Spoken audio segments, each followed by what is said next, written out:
Hi everyone, welcome to today's seminar with a visiting scholar from the University of London, Birkbeck College. This is Dr. Tanya Serisier. We're very pleased to present her, and we're pleased to have her visit us while she's on Australia. Tanya's research focuses on the cultural politics of sexuality and of sexual violence, and she's published widely in these areas. And her forthcoming book is called Speaking Out, Rape, Feminism and the Politics of Narrative. And so I will now hand over to her. Thank you for coming. Yeah, thank you. All right, I think that I haven't spoken to a conference call before, so I might feel a little bit distracted at the beginning. Thanks very much for having me. I am not talking about the whole kind of topic of the book, but this research does relate to it. I'm a little bit aware that I've tried to cram quite a bit in, so some things I'm just going to touch on and move on to try to leave time for discussion. All right, so you may not be able to read this. On this slide is a fairly lengthy quote from Time Magazine's Person of the Year retrospective on 2017. So for the second time in the history of the magazine's Person of the Year, it was awarded to a group of people, and this group was the Silence Breakers. Now, this was one of a number of media, cultural kind of celebrations of, or I suppose commemorations even, of what's come to be called either the Me2 Moment or the Me2 Movement. Now, unlike many of the journalistic accounts of this movement, Time actually tried to put it within a little bit of a historical framework. So, as you can see in the quote there, they say there's a sense that this movement sprang up overnight, but it's actually been simmering for years, decades, centuries. And what I want to talk a little bit about is what we actually gain in an understanding of the Me Too moment, or what's sometimes called the Me Too movement, if we do think about it as something that has a history, not in the kinds of terms of something completely unprecedented in which it's most commonly been spoken about in media discourse. Less so in academic discourse, but to a certain extent. So I'm going to talk a little bit less about Me Too itself in this presentation and a bit more about events that kind of precede it. And what I want to begin with is talking about a US presidential election. And a US presidential election in which sexual violence played a particularly important role and which was widely expected to be won by the Democrats, but resulted in a victory for a conservative Republican. It nevertheless helped to spur feminist activism and speech around sexual violence in ways that people argued had not been seen before. Now, this is what I want to talk about. So, what I'm talking about is not the 2016 election so much as the 1988 US presidential election. And it's the end of the 1980s that I want to go back to as a kind of beginning historical moment. It has some interesting parallels to 2016 and the last few years in terms of being a cultural watershed, and particularly important in terms of the feminist politics of sexual violence. So while the late 1980s is remembered now as a period of feminist backlash, it wasn't necessarily understood completely in those terms at the time. Now, as I've argued elsewhere, the 1980s was an important period for the movement of feminist politics of sexual violence into the cultural and political mainstream. But I just want to talk a little bit about the moment of 1988. So, in the 1980s, the presence of feminist accounts of sexual violence in the mainstream media had increased markedly. So feminist scholars have discussed the fact that news coverage of spectacular rape cases became particularly big. There was the live coverage of the Big Dance rape case in 1983, which was the first criminal trial ever to be broadcast on CNN Live. Primetime television began to feature plot lines devoted to sexual violence and to topics such as acquaintance rape. There were increasing numbers of articles in women's magazines, and survivors of sexual violence began to feature on media such as television talk shows. Public debates arose in opinion columns about the treatment of survivors in the courts and by the media. And feminists continue to argue for the necessity for women to speak out about sexual violence and share their experiences in order to transform public understandings. In the 1988 presidential election, Michael Dukakis presented himself as a progressive Democrat. He opposed the death penalty. He was also a strong supporter of feminism and women's rights. His campaign manager, who you can see pictured with him there, Susan Estridge, was the first woman to lead the presidential campaign of a major political party, and she was also a well-known feminist scholar. She was also a survivor of rape, who had famously written the book Real Rape, that you can see a picture of there. The book talks about the way that the legal system and society divides victims between deserving victims of real rape, stranger rape committed by kind of criminal strangers, women who aren't seen responsible for their attacks, and victims of acquaintance, or what she called simple rape, who tend to be blamed for the sexual violence committed against them and treated as liars. Now, importantly, Estridge opened the book with her own account of having been sexually assaulted. And at the time that she was the campaign manager for Dukakis, she spoke widely in the media about her experience and how it had informed her politics, how it informed her understanding of feminism and of sexual violence. And Dukakis actually spoke about that as well. 1988 also saw the release of the film The Accused, which was the first mainstream Hollywood treatment of rape as a feminist issue. Now, there's a lot of debate and discussion about this film, but it was considered to be, an important cultural watershed at the time, and Jodie Foster very famously went on to win an Oscar for her portrayal of the victim, or the survivor in the case. As part of the publicity for the film, Kelly McGillis, who plays the prosecutor in the film, publicly revealed her own experience of sexual violence and became a prominent supporter of women's charities and NGOs associated with sexual violence, and spoke at length about the effect of that experience on her. Now, the 1980s was also a period in which you began to see across a number of jurisdictions law reform and measures to attempt to change the treatment of women as survivors of rape. So there was a sense, and if you go back to the media at this time, particularly in the lead up to the 1988 election, but also in the years following, that things were changing. So in the quote that you have there, you have the quote from an editorial from the Des Moines Register by a feminist editor who spoke about the fact that the public testimony of courageous rape victims like Susan Estridge and Kelly McGillis is beginning to have some effect. Now, you can go back and you can find a number of media treatments of this era that very much kind of echo or precede the kinds of discussions that we see in the media today about Me Too. So the sense was survivors were coming forward, survivors were speaking, and we would begin to see some cultural change because of that. Now, this was really kind of 2 decades after feminists had begun to argue for the importance of speaking out. So, and this is where my slides have been in the wrong order, so I just go back. In the early 1970s, of course, the second wave feminist movement embraced sexual violence as a major political topic. And it came up and about through the kinds of consciousness-raising groups that you can see in the top left-hand corner of the slide. Now, from these consciousness-raising groups, feminists went from talking to each other, educating themselves, using women's experiences to create new truths around rape and change the kind of dominant societal modes of victim blaming, to then more public ways of speaking. So things like rallies, marches like Reclaim the Night, and prioritizing what some people call discursive activism, actually seeking to use media channels such as magazines, such as books, such as television show, to change the way that people think about rape. So in the 1970s, you see this real kind of push to say, how will we actually end sexual violence, break the silence? And speaking out becomes the core kind of politics of feminism. Now, what I argue is that that doesn't change over the next few decades. But what happens is you have a kind of turning point in the late 1980s when you begin to see this politics really hit the mainstream. And you see the beginning of a public belief, more broadly than feminism, that survivors speaking out is a necessary and important element in society coming to terms with and responding to rape. So the reason that I quote from Geneva Overholzer in the Des Moines Register is that her editorial came to play an important part in the development of this politics of speaking out.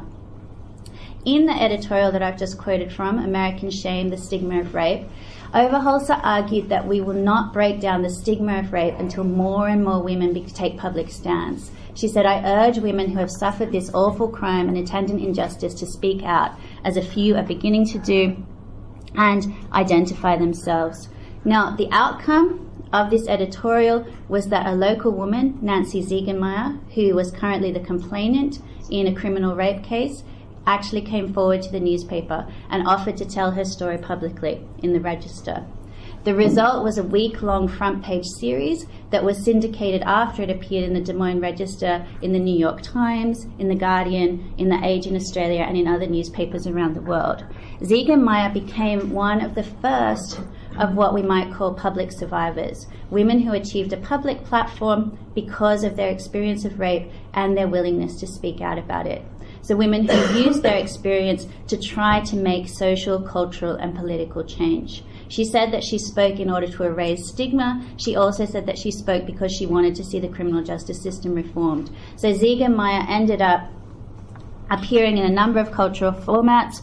She was a regular on kind of news series. She had a television movie made about her life, and she testified in the founding of the Violence Against Women Act before the US Senate. So she became an important public figure in the US and to a certain extent internationally for several years.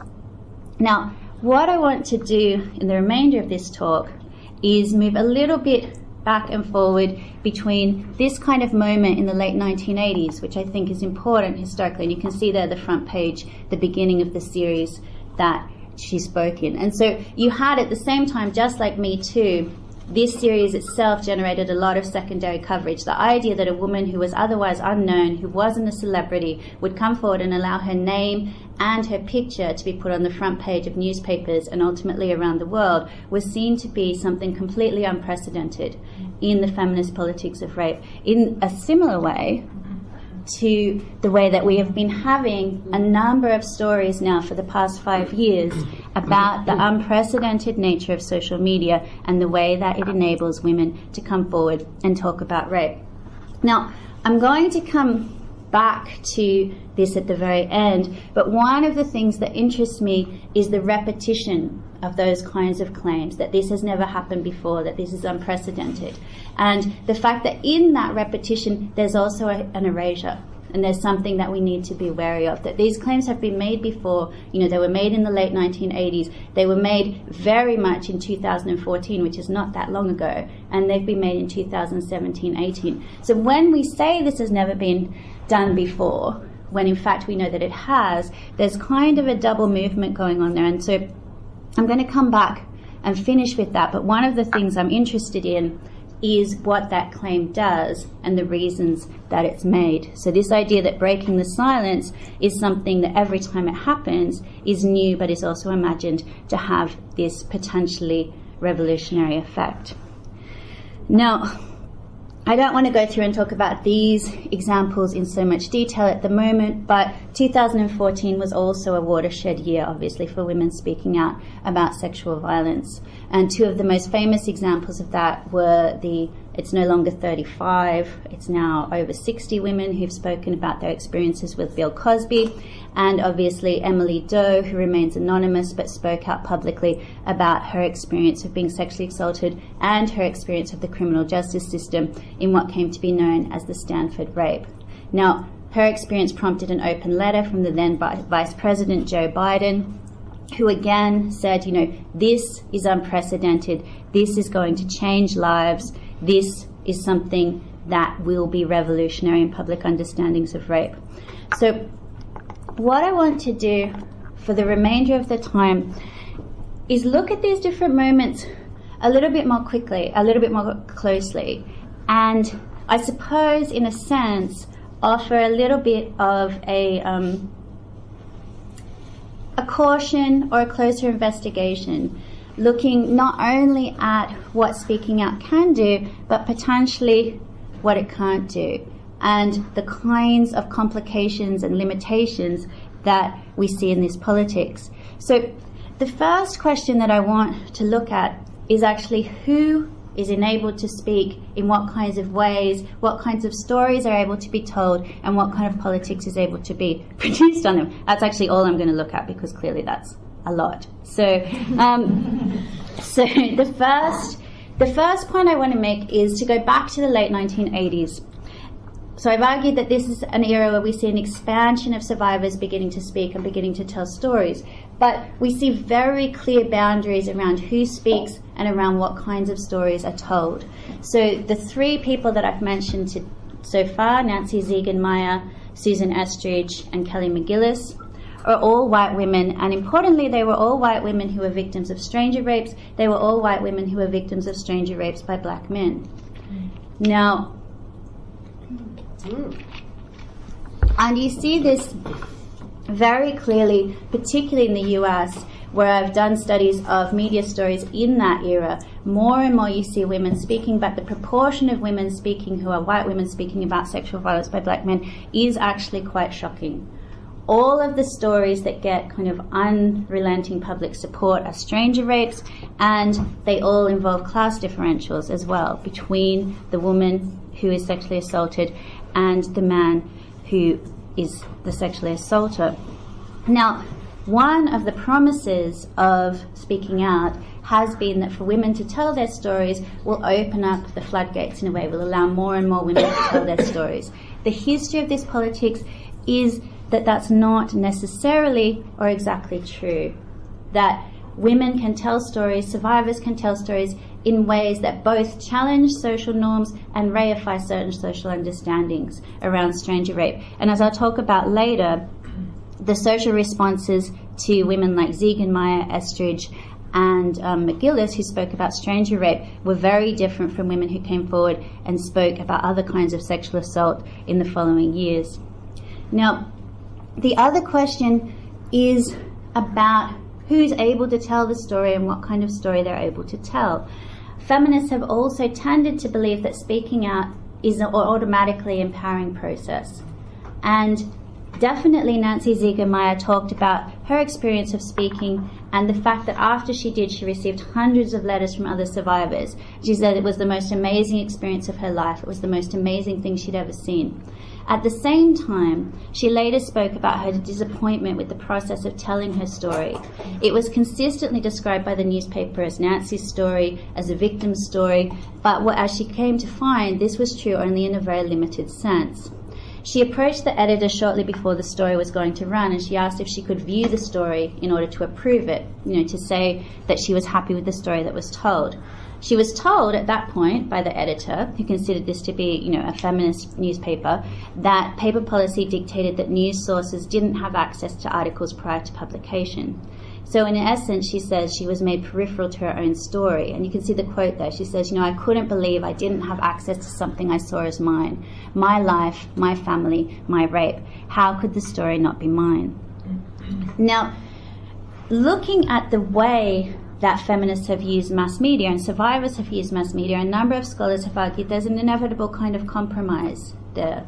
That the story, survivor speech, which we see as kind of inherently transgressive, in order to make it into the media, is framed. It's remediated, it's retold, and it's framed in ways that limit its transgressive potential. And this can happen even when media sources are well-meaning, even when they're told from a feminist slant, that the idea that to speak is always and inevitably empowering doesn't actually happen, and you don't necessarily get to control your story. Now, to jump forward, one of the promises of social media is that this kind of media framing of women's stories can be eliminated or sidestepped, or at least significantly reduced. Now, in the last few years, what we've seen is the birth of a number of hashtags that have seen women share their stories on social media and have seen construct collective stories with hundreds, thousands, even in the case of Me2, millions of women. So what you can see on the screen there are two different tweets. The top one is from Alyssa Milano. It's very famously the tweet that started the Me2 hashtag. It didn't actually start the Me2 movement. Me Too, as many people know, was a phrase originally used by Tarana Burke, an African-American activist, in 2005. But it was Alyssa Milano, the actor, who started the tweet. The one below is by Kelly Oxford, And she started a hashtag in the wake of the Donald Trump, the famous Access Hollywood tape. And she asked women to tweet their stories with the hashtag not okay after it. 14 hours later, she sent the tweet you have there. Women have tweeted me sexual assault stories for 14 hours straight, a minimum of 50 per minute. Harrowing, do not ignore. Now, what we see in these hashtags is, on one level, definitely something that sidesteps the kind of media framing and the media co-option that feminists have complained about for decades in terms of the public nature of survivor speech. At their best, they replicate the functions of consciousness raising, where women share stories and use them to create collective meaning and a collective political story, with the goal of speaking out, which is to take that story and direct it outwards to the public in ways that change public understandings, that build public sympathy for rape, and that ultimately work to create political change. So speaking about the hashtag #YesAllWomen, for instance, Rebecca Solnit argued that as the hashtag went viral, it created a new public understanding of the idea of sexual entitlement. Suddenly, she writes, the term was everywhere. First, feminist blogs, commentary and conversations began to address it with brilliance and fury, talking to and learning from each other. This public process of consciousness raising quickly brought the phrase into everyday speech, forcing it to the attention of increasing numbers of people and allowing them to identify and discredit manifestations of this phenomenon. So for Solnit, writing in the immediate aftermath of this hashtag, she said, what we're seeing here is the political ideal of consciousness raising in action at the same time that it's becoming a public politics and it's doing more and reaching out. Now, the ideal, of course, is not always what happens in reality. So even though hashtags and social media speech bypass traditional media in some ways, they also rely on a kind of complex relationship with traditional media in order to become public. So I spoke about the example of Emily Doe before. That's a good example of the way that social media and commercial media interests interact. So Emily Doe read her statement out loud in court at the sentencing of Brock Turner, the man who had sexually assaulted her at a party. After the sentencing, she released the statement to BuzzFeed News, and they published it in the form that you can see there. Now, in that form, the statement went viral. And I know you can't read it, but you don't need to, so it's a bit too small. In that form, the statement went viral. But what's important is, in that form, just like Nancy Ziegermeyer's story was framed by the Des Moines Register, Emily Doe's story was framed. And the introduction to the story tells it as one in which the heroes are the two exchange students who cycled past and found Doe, unconscious with Brock Turner basically on top of her. It's only once you get to the beginning of Doe's statement, which if you look at it on a computer screen comes about halfway down the screen, that she becomes an agent in the story. Before that, she's an object only acted upon.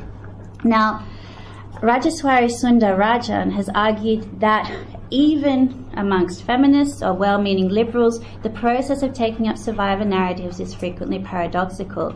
She says, in the moment at which the raped woman's story is taken up, she turns into a symbolic cause. This can often be the prelude to the virtual disappearance of the woman herself, as rather than becoming empowered, she actually becomes a symbol. Now, this kind of taking up also occurs in terms of the collective story told in hashtag campaigns. So if you do a content analysis of a lot of these campaigns, so for instance, #YesAllWomen, the most common tweets and posts that are shared are often, in the case of #YesAllWomen, this was the case, this was the most common tweet that was shared, which was a San Francisco Globe article of a collection of curated tweets from the hashtag.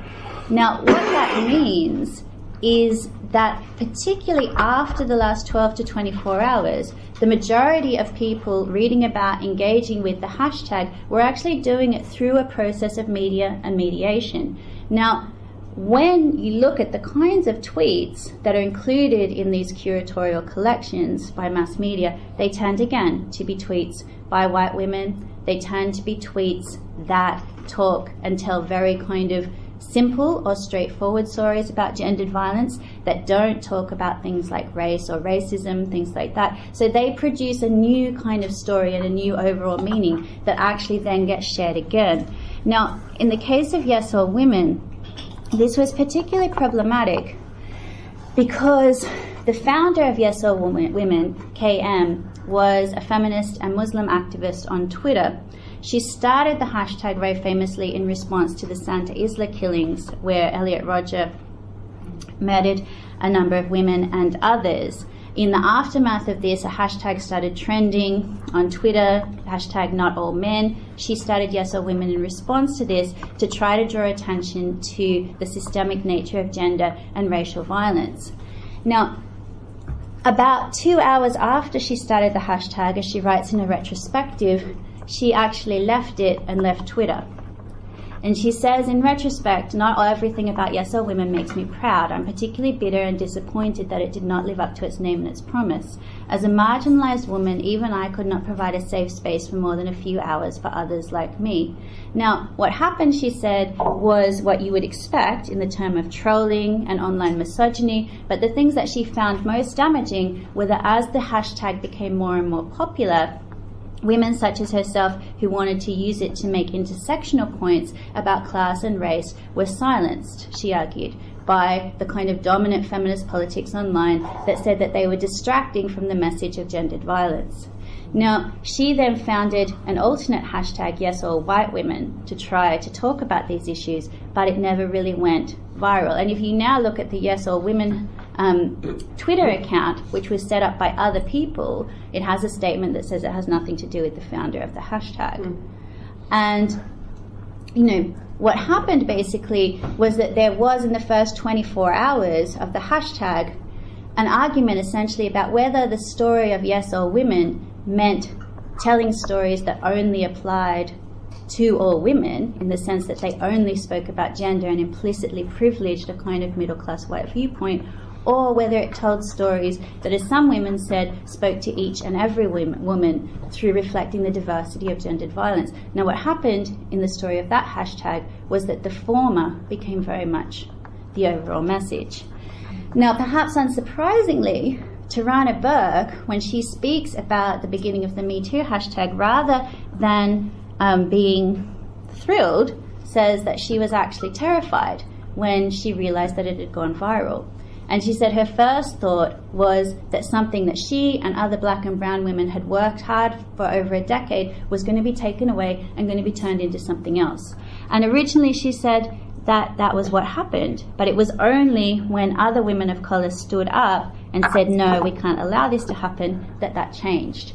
So I think the point here is that those kinds of questions about who tells the story, you know, even though we might like to think that social media resolves them or allows for a diversity of voices, it's important to look at this critically. And I knew that I would have way too much to say, so I'm really going to have to skip ahead now. So I'm going to finish in a few minutes. Now, the reason, just to go back to the 1980s for a short minute before I finish, one of the reasons that this matters is because the question raised by speaking out is then, what is to be done? If we tell our stories, then what is it that we want to happen from them? Now, historically, this question has been answered by feminists very much in relation to and in an orientation to the criminal justice system. When Nancy Ziegenmeier told her story in the Des Moines Register, what she argued that she needed was harsher sentencing, quicker trials, you know, and she says, the quote up the top of that, you know, he has a criminal record, he's the one with all the rights. I haven't even had a parking ticket. What about my rights? Now, that goes alongside an idea that what women should do if they're sexually assaulted, and you can see the quote by Kelly McGillis at the bottom, is that they should report to the criminal justice system, that this is the kind of ultimate outcome or ultimate goal of speaking out. Now, significantly, in terms of the 1988 election, I mentioned that Dukakis was expected to win, and then he lost. The reason that he lost, very famously, is because of what's commonly referred to as a criminal justice issue, but was a political question about rape and sexual violence. Dukakis was the governor of Massachusetts when he was running for president, and he was a famous opponent of the death penalty. He was leading in the polls until the Republicans released a number of attack ads based on the case of an offender called Willie Horton. Horton was an African-American offender who had been released on weekend furlough or weekend leave from prison.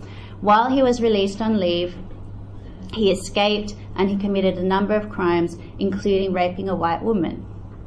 Now, the attack ads against Dukakis reference these crimes to various degrees. In the second presidential debate, Dukakis was asked by the moderator if someone like Willie Horton raped his wife, would he support the death penalty? When Dukakis replied that no, he'd never been a supporter of the death penalty and it didn't work, people believe that is the moment at which he lost the election. After that, he plummeted in the polls and he was never able to recover.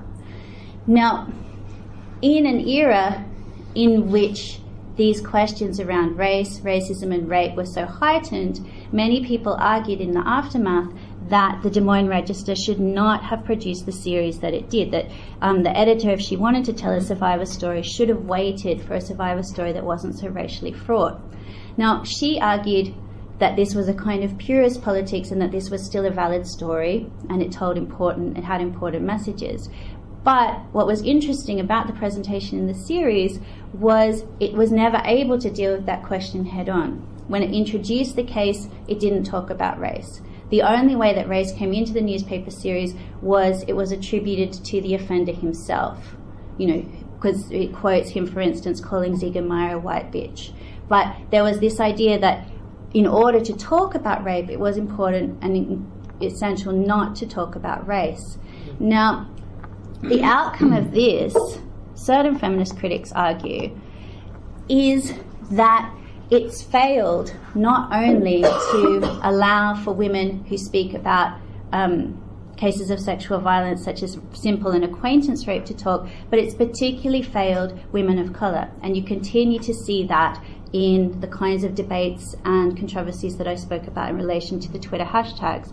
So just after the end of the 1980s, in the early 1990s, there are a number of famous cases of women who spoke out about either sexual harassment or date and acquaintance rape. So you can see Anita Hill there at the top. On the right is Patricia Bowman, who accused William Kennedy of acquaintance rape. And down the bottom is Desiree Washington, who accused Mike Tyson.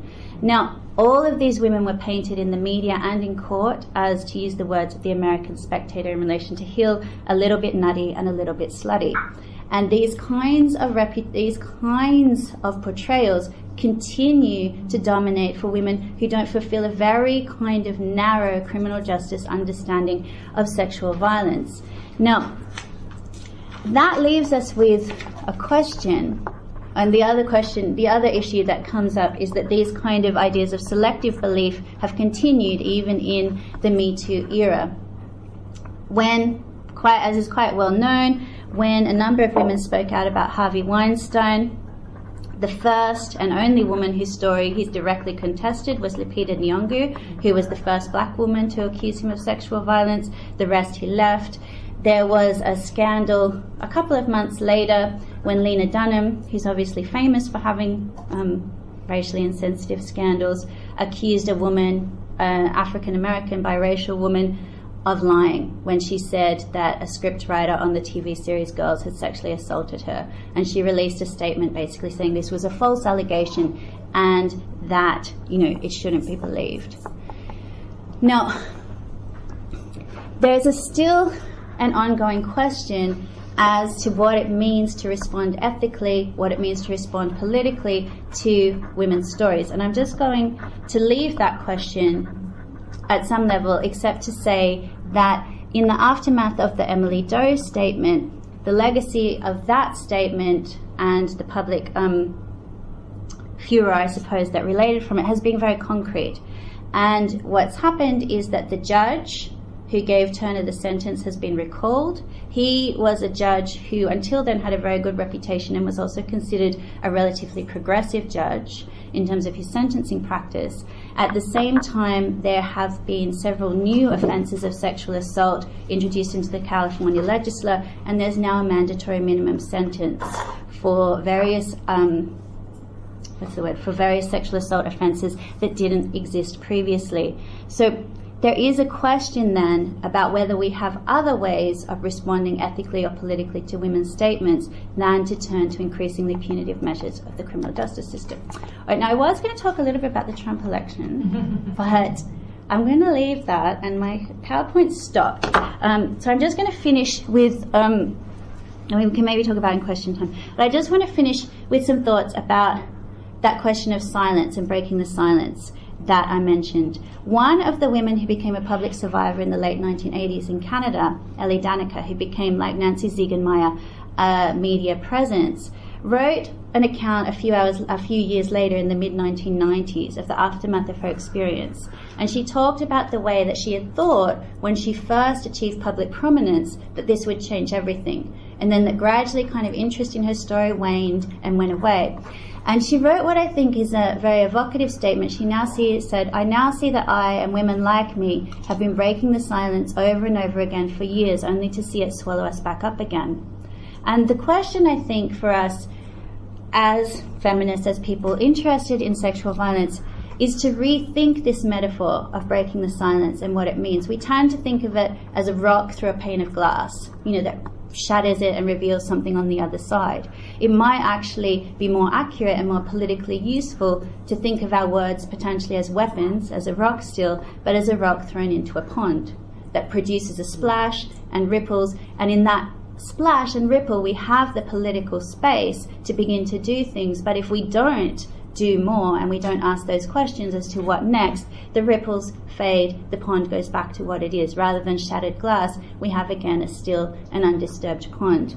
Tarana Burke, for instance, who founded the idea of Me Too, says that what the hashtag has done is open up the space to do what she calls the work of ending sexual violence. In her statement, she's quite vague about what the work is, but that, I think, is probably the political question for those of us who are interested in the outcome of Me Too. What is this work? What is next? And how are we going to use the space that these ripples have opened up? Thank you.